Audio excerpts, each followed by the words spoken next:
To some last season, the Texas Tech Red Raiders may have been a slight surprise last season, as Joey McGuire's first season was, I'd call it a success in Lubbock. However, this year, the expectations have risen sky high, as this is a real Big 12 contender in Lubbock, my apologies, and more notably than not, a Big 12 sleeper team in 2023. So can Texas Tech surprise the Big 12 and make their way to Arlington for a Big 12 championship game, or will this Texas Tech team maybe need more time under McGuire to really get things moving? What's up, Tailgaters? My name is Tailgate Nate. Welcome to my channel. I'm predicting all 133 FBS level college football teams this summer, which means I'm doing your favorite team. So hit the subscribe button and ring the bell so you know when your favorite team gets uploaded. But hey, you can help me support my channel in more ways than just that. You're doing one right now by watching the video. You can do more by liking, commenting, sharing, and anything else you can think of to help me support my channel. Whatever you are willing and able to do,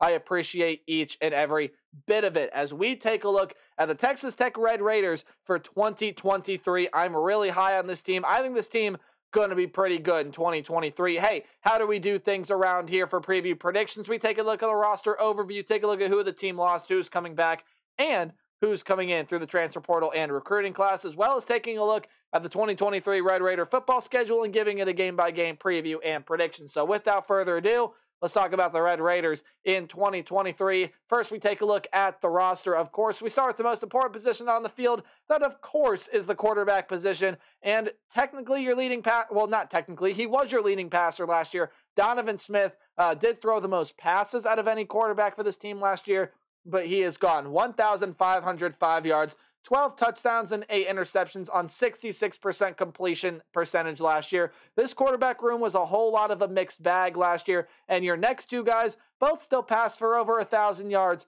but again, varying levels of success throughout their playing time. Tyler Shuck, the former Oregon transfer, had 1,304 yards, 7 touchdowns, 4 interceptions on almost 60% completion percentage. And then Baron Morton had 1,117 yards, 7 touchdowns, 6 interceptions on 56% completion percentage. So whoever starts, whether it's Shuck or Morton, I happen to think it should be Tyler Shuck. That you got to improve that quarterback play, because 1,304 yards on 177 passes, okay, that's pretty solid. That's like 7.4 yards per pass, but that touchdown interception ratio has got to get a lot better for this Texas Tech sleeper mentality to really get in full effect in 2023. The running back room, you do lose Sir Roderick Thompson, has had some injuries over the past couple of years, but for the most part, very, very good running back. Sir Roderick Thompson, 684 yards, just 7 yards behind the leading rusher from last year, and 7 touchdowns, was tied for the team lead with with 2 other people. One of them happened to be Donovan Smith, who again is off this team. You do return your leading rusher though, and Taj Brooks at 691 yards and 7 touchdowns. Speaking of rushing, Tyler Shuck was 3rd on the team in rushing, and then Cameron Valdez 4th on the team in rushing with 169 yards. Sadly, no touchdowns for him last season. The wide receiver room does lose Trey Cleveland, had 344 yards. Sadly, no touchdowns again for him last year, but there's a lot of talent in this wide receiver room that does come back. It's why it's so imperative that quarterback play really takes a step in the right direction for the Red Raiders this year. Jared Bradley, your leading receiver, comes back, 744 yards, 6 touchdowns for him last year. Miles Price was your 3rd leading receiver. Xavier White was your 2nd leading receiver, and Loic Fuanji was your 4th leading receiver. All of those guys over 450 yards, had at least 2 touchdowns last season.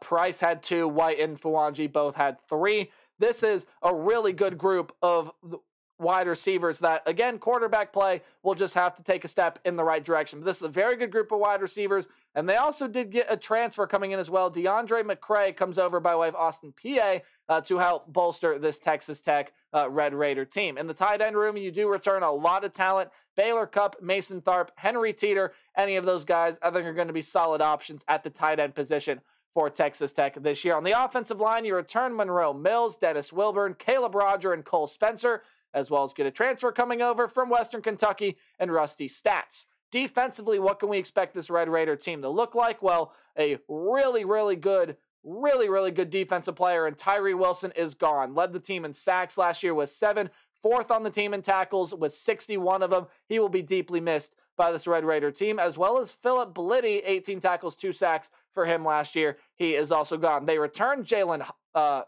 Hutchings, 48 tackles, sack and a half for him last year. Tony Bradford was second on the team with 4.5 sacks. He comes back. Miles Cole, Joseph Adedire, some other teams that come back, and a plethora of transfers come in to bolster this defensive line that I think is going to be spectacular in 2023. Steve Linton, Quincy Ledet, and Terrell Tillman are all transfers coming in. Linton, the lone bunch of the group, that's a 4-star rated transfer. The other 2 are 3-star rated transfers, according to 24/7. Krishawn Merriweather and Kosi Eldridge were your 2 leading tacklers last year, 112 and 90 of them, respectively.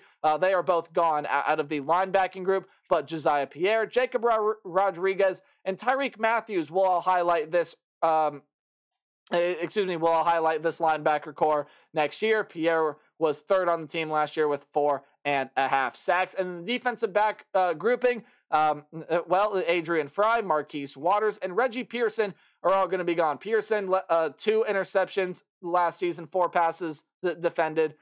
Pretty good player, pretty good stat line for him. Again, Waters, 5th on the team in tackles with 60 of them, did have an interception. So some good talent leaving, but Dadrian Taylor Demerson, who had 73 tackles, 5 pass defended, and led the team with 3 interceptions. He comes back. Malik Dunlap led the team with 12 pass defended. He comes back. Rayshad Williams comes in, and you get a transfer coming over from San Diego State and CJ Baskerville. So this is going to be a very talented defense. And again, if quarterback play can get better, this offense is pretty scary there as well. Your head coach is Joey McGuire. Great offensive coordinator in Zach Kitley, and your defensive coordinator is Tim DeRuyter. Apologies if I said any last name or any first name or basically any mispronunciations across the board. I apologize for. But we take a look at the Red Raider 2023 football schedule, and it looks like this. Hey, any game at home is going to be underlined, and any game in italics is going to be, or any game in italics or the slanted text, I should say, is going to be on the road. Any game in green is a game I see Texas Tech being able to win easily. Any game in yellow is a game where, hey, that team is going to push you, but Texas Tech will be able to win, and red is a loss. I think they pick up a good win first week against Wyoming. I think the Cowboys put up a little bit of a fight as maybe quarterback play gets a little bit of time, or needs a little bit of time to get going for Texas Tech, but I do think that the Red Raiders win their opening game on the road against Wyoming. Pretty solid Mountain West opponent. When you take a look at the Oregon Ducks, this is a game where I have upset alert bells ringing throughout my head. When you take a look at this Oregon team, Bo Nix comes back. Hey, that's one thing that Texas Tech maybe doesn't have quite figured out yet. They know they have talent in the quarterback room, but when you take a look at this Oregon team, the Bo Nix is a sneaky Heisman contender. He's got a lot of good talent around him, and this team loaded up to answer loaded up through the transfer portal to answer the questions on the defensive side of the ball.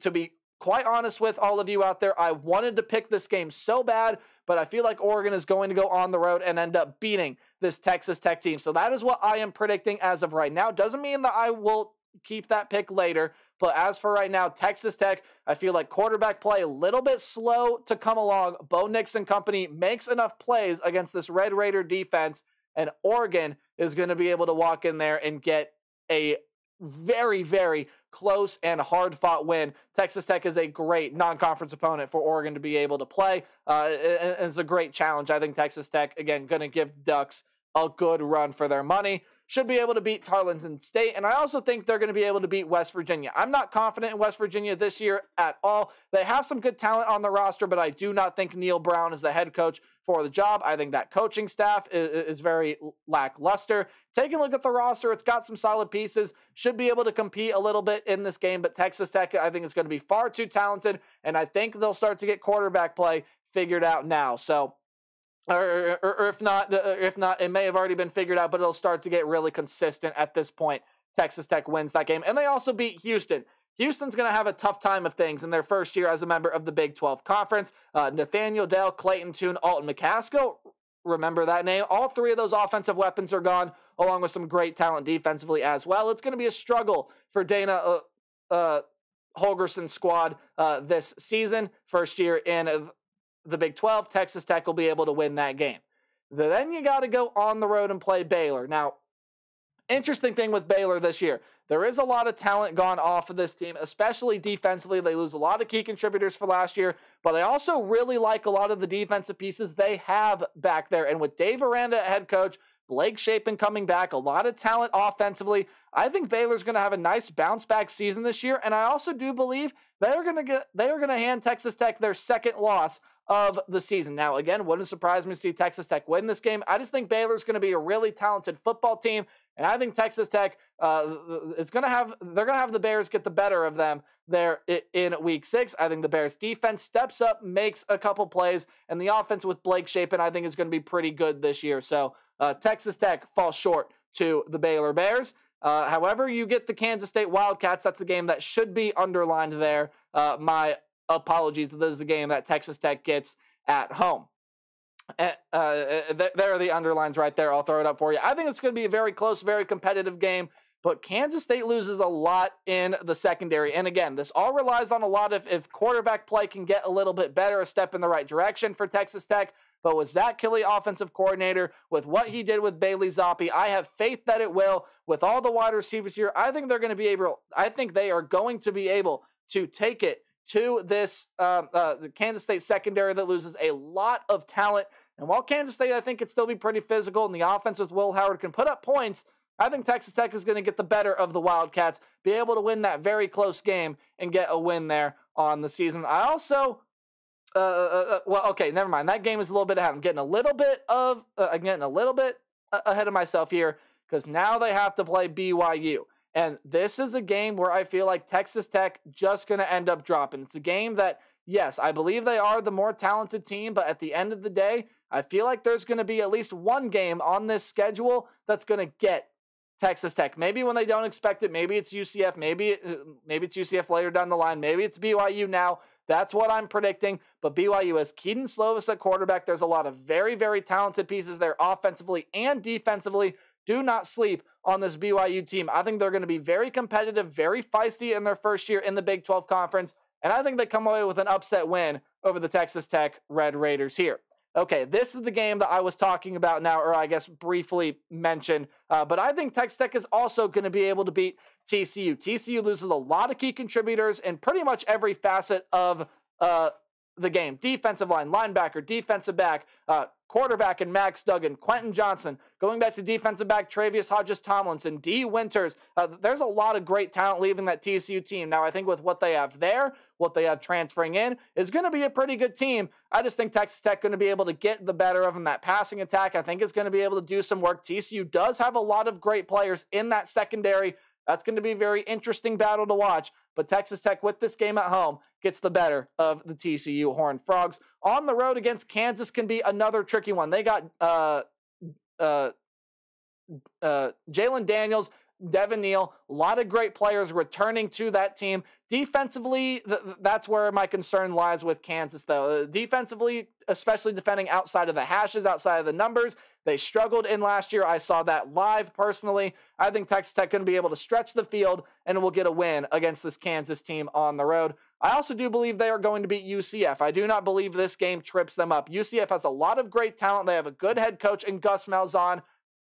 But I think Texas Tech going to get the better of UCF there in that game. And then on the road at Texas, just a very, very hard team to play. I think Texas offensively, defensively is going to be a very, very sound football team. And I don't know that Texas Tech has the defensive talent to be able to match with what this Texas offense can put up this year. With Quinn Ewers and that wide receiver group, this could end up being a very, very high-scoring game. But on the road in Austin, very tough place to play. I got the Red Raiders dropping that game, which leads me to a record of 8-4. Now, I could see Texas Tech being better than that. 10-2 is where I see them. Again, I'm very high on this team. Wouldn't surprise me if they beat BYU and Oregon, if not Baylor. This has the potential to be a really good team, but I need to see quarterback play take a step in the right direction, and that defense maybe to show some improvements and fill some of those gaps. But as far as everything goes, this is a real sleeper team in the Big 12 Conference. Let me know your thoughts on the Red Raiders in the comment section below. And remember to play hard, but tailgate harder. See all you guys in the next one. Goodbye.